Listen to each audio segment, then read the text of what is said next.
ఓన్గా తెలుసు. లేదంటే చెప్తాను కదా, ఎవడో పడ్డారు పోలీసులు ప్రిఫర్ అవుతారు, తీసుకెళ్తారు, కేసు పెడతారు, సబ్జెక్ట్లో పడిస్తారు, బెయిల్ తెచ్చుకోవడానికి డబ్బులు ఉండవు. అక్కడ పడితే పక్కన కూడా అందరూ మీ పౌరులు పడ్డారు, మీరు జైలుకి వేయించినారు. మీ పిల్లల స్కూల్లో ఏం చెప్తుంటారు? మీరు మంచిగా ఉండాలి. మనం మంచిగా ఉన్నా కొన్ని కేసులు మన మీదకి వస్తాయి. ఫైట్ చేద్దాం, అంటే తప్పదు. ఎందుకంటే గాంధీ మహాత్ములు కూడా మంచిదాన్ని ఫైట్ చేస్తే ఎన్నోసారి జైల్లో వేసేసారు. పెద్ద పెద్ద ఏం ఉండదు. సో మంచి కోసం మనం ఫైట్ చేద్దాం. ఇది చేయాలంటే, సమాజానికి మనం సేవ చేయాలంటే ఫస్ట్ మనం మారాలంటే మన ఇంటి నుంచి మనం ఫస్ట్ మన వ్యక్తిగతంగా మనం బాగా ఉండడానికి చూసేస్తే మన కుటుంబ సభ్యులు కూడా మనం బాగా చూసుకుంటాం.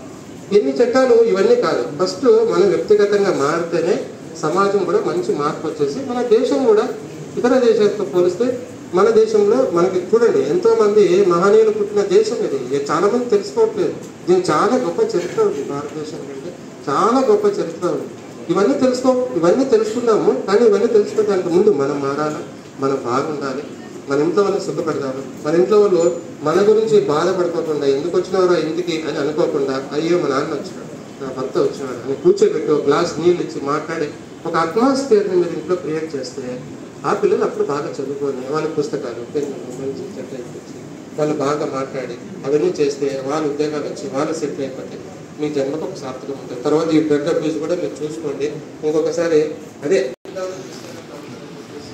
తర్వాత ఇంతమంది ఇక్కడికి వచ్చేసి మాకు సంతోషం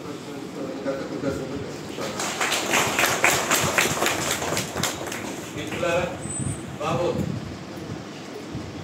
మిత్రులారా, ఒక రిక్వెస్ట్ ఏమంటే, నేను సాయంత్రము మా ఫ్రెండ్ను రైల్వే స్టేషన్లో పెట్టి ఆ టీవీఎస్ స్కూటీలో వెనక్కి వస్తా ఉన్నాను.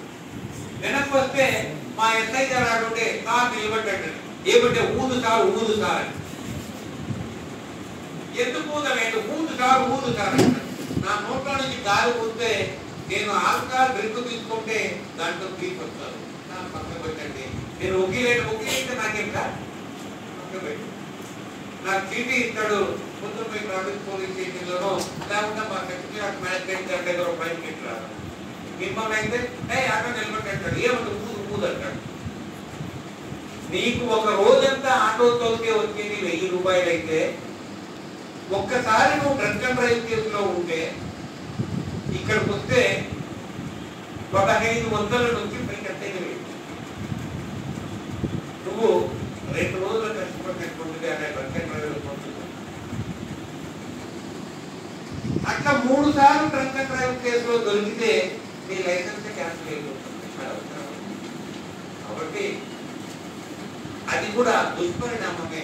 దయచేసి తీసుకోదు. ఇంకోటి చిన్న ఉదాహరణ చెప్తారు. నాకు ఇంకేమో సినిమాలలో మనం చూస్తుంటారు, బెంగళూరులో రేవ్ పార్టీ చేసుకుంటారు.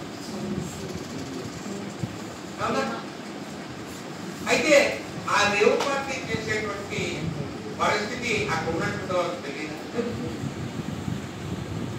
అలసత్వం వల్ల ఏమి చేస్తారులే మమ్మల్ని అనేటువంటి ఒక ధీమాతోనే అక్కడ రేవ్ పార్టీ చేసుకొని డ్రగ్స్ తీసుకొని ఆ చుట్టుపక్కల ఉన్నటువంటి ఆ ఇళ్లలో నివసించే వాళ్ళకి అందరికీ కూడా డిస్టర్బెన్స్ చేసి ఆ డీజే సౌండ్ పెట్టడం వల్ల పిల్లలు మాకు సౌండ్ పోలీసులు అయినా ఇబ్బంది పెడతానంటే అక్కడ వచ్చి పోలీసులు రైడ్ చేస్తే అక్కడ డ్రగ్స్ దొరికింది.